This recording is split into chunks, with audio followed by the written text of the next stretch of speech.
Konnichiwa. Today we're going to talk about Kagiru and Kagiri.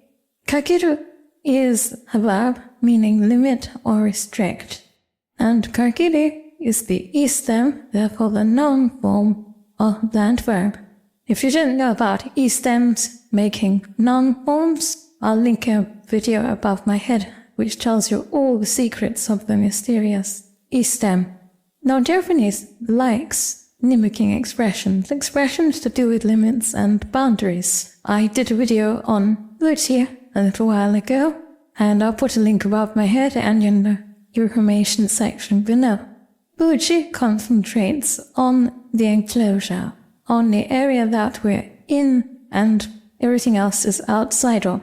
Kagiri, on the other hand, concentrates on the boundaries of that enclosure, the edges beyond which the enclosure does not reach. And this gives rise to a whole range of expression strategies, some of which are quite literal, others of which are very metaphorical and can confuse people if they don't understand where they're coming from. So let's start with a very simple use of Kagiru. Chuseki wa jotaisha ni kagiru. Chuseki is attendance at whatever the event may be. It is limited at shotaisha, invited persons. Outside that limit, chuseki doesn't exist. You can't attend the meeting or whatever unless you are an invited person. Now another mainly literal use is koe no kagiri ni yonda. I called at the limit of my voice. In English we might say the top of my voice. What we're saying here is the limit as loud as my voice would go. So these are quite literal and easy to understand. But then we get expressions which I think most of you will have heard at some time and are perhaps a little more confusing. So, natsu wa aisukrimu ni kagiru. Now, loosely in English that means in summer, ice cream is the best thing. What we're actually saying is, speaking of summer, when it comes to summer, it reaches the limit at ice cream. In other words, ice cream is the furthest you can take summer. Ice cream is the pinnacle of summer. There's nothing beyond ice cream when we're talking about summer.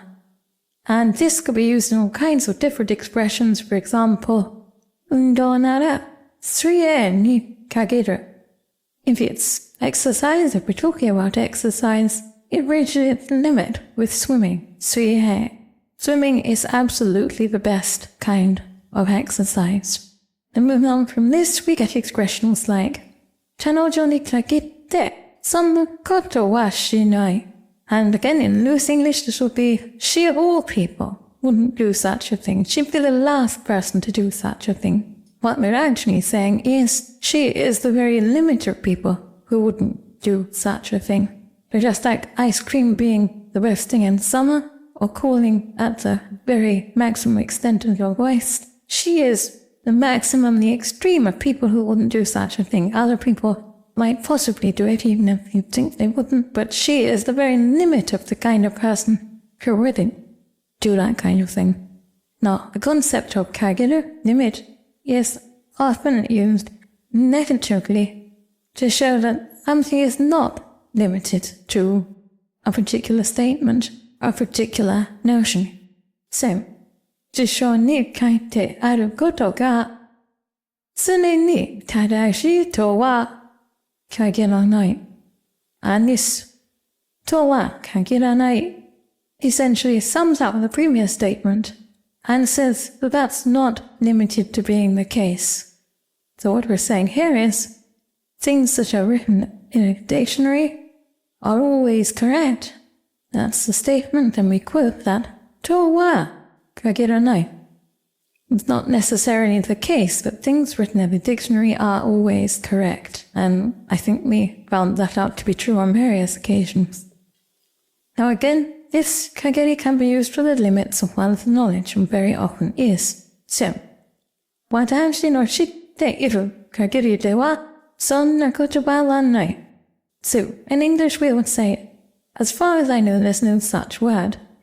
But the expression strategy here is to modify the non-kagiri, 私の知っている限り.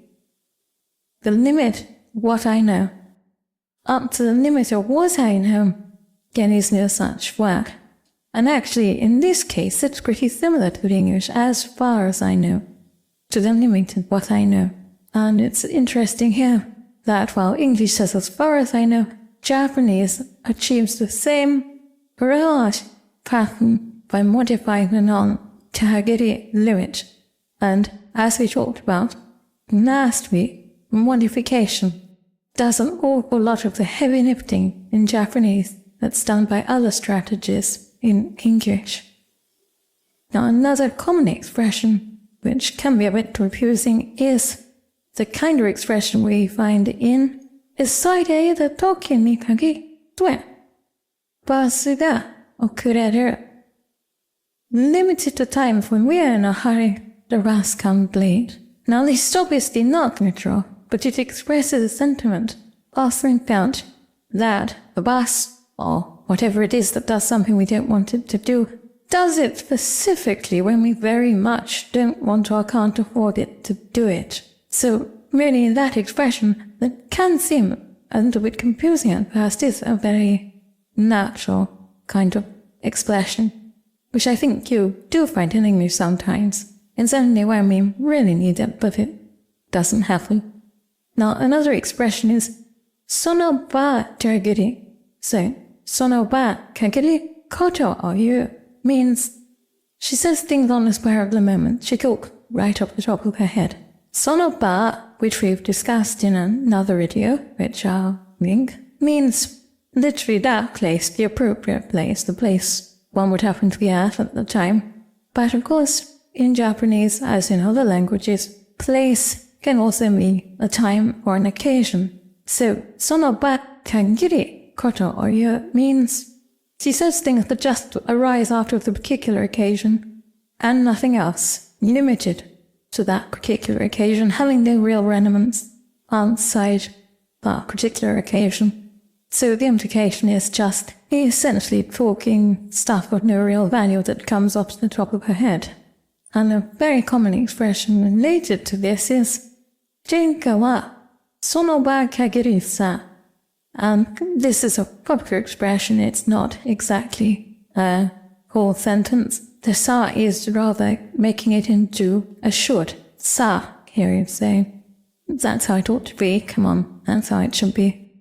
And it's translated into English as quarrels should not be continued. Sometimes it's even translated as let not the sun settle on your wrath, which of course is nothing to do with what it's really saying.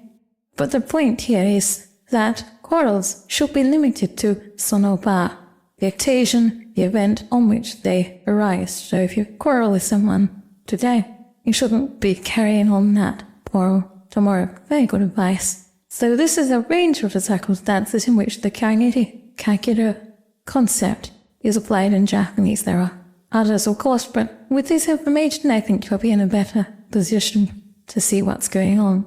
If you have any questions or comments, please put them in the comments below, and I will reply as usual. I'd like to thank my gold Kokeshi patrons, my producer angels who make these videos possible, and all my patrons and supporters on Patreon and everywhere. People who like and comment on videos, people who just watch them. Thank you all for supporting this channel and helping us to clarify Japanese, helping us to see what's really going on instead of learning things as a set of magical formula that match up to English expressions. Seeing what's really going on so that we can actually understand them and actually use them and know what we're doing. これからもよろしくお願いします。